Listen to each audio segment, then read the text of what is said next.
logis, struktur, dan dapat diandalkan. Sarana berpikir ilmiah dapat dibagi tiga, yaitu dalam bahasa, logika, sistematis, dan matematika. Yang pertama, bahasa. Dalam bahasa merupakan alat komunikasi verbal untuk menyampaikan ide-ide ataupun pemikiran ilmiah kepada orang lain, sedangkan logika merupakan alat penalaran yang sangat penting yang bersifat akurat dan kebenaran. Sedangkan matematika, ilmu yang sangat penting yang bersifat deduktif, yang dimana pemikiran yang diawali dari yang umum ke yang sosial. Yang terakhir yaitu sistematis, ilmu yang sangat penting yang bersifat induktif, yang dimana dari berpikir yang ke sosial dan ke yang umum. Menurut Kementerian Republik Indonesia, bahasa dapat diartikan secara pemikiran. Logika dapat diartikan sebagai pemikiran yang mengkaidah, dan matematika dapat diartikan sebagai pemikiran deduktif, dan statistik dapat diartikan sebagai pemikiran yang induktif. Secara keseluruhan, sarana berpikir ilmiah dapat membantu kita untuk melakukan kegiatan pemikiran secara ilmiah yang bersifat logis, sistematis, dan akurat. Dan sarana-sarana ini dapat kita lakukan untuk mendapatkan pemikiran dan pengetahuan yang valid dan dapat dipertanggungjawabkan. Menurut Burhanuddin, pada buku yang dia keluarkan pada tahun 2003, sarana berpikir ilmiah memiliki peran penting yang sangat kompleks untuk mendapatkan pernyataan yang valid dan juga dapat dipertanggungjawabkan.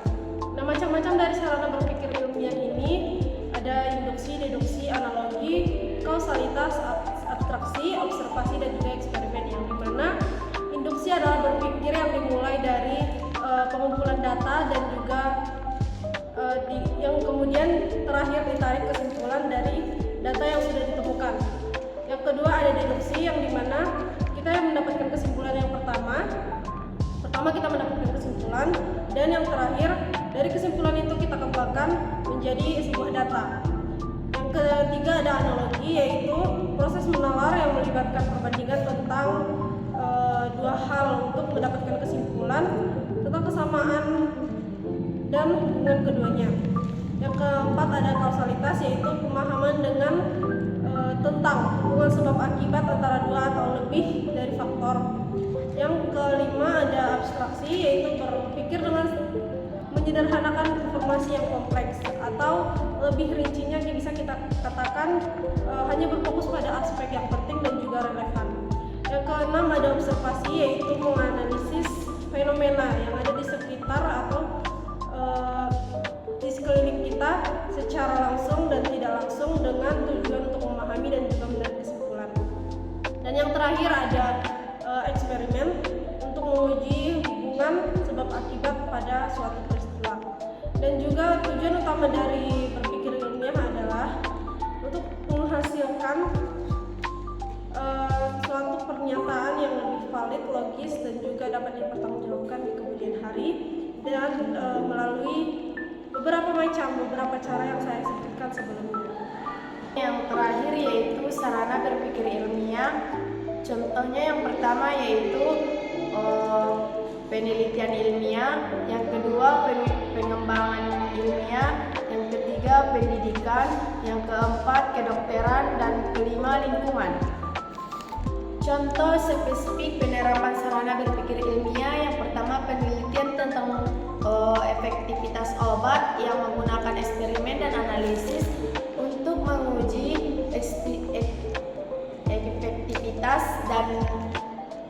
dan membuat kesimpulan yang valid.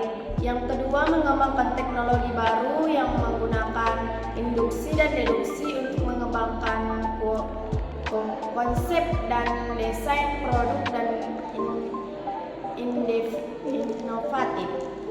Tiga, analisis dalam lingkungan yang menggunakan analisis statistik untuk memahami dan menganalisis masalah lingkungan.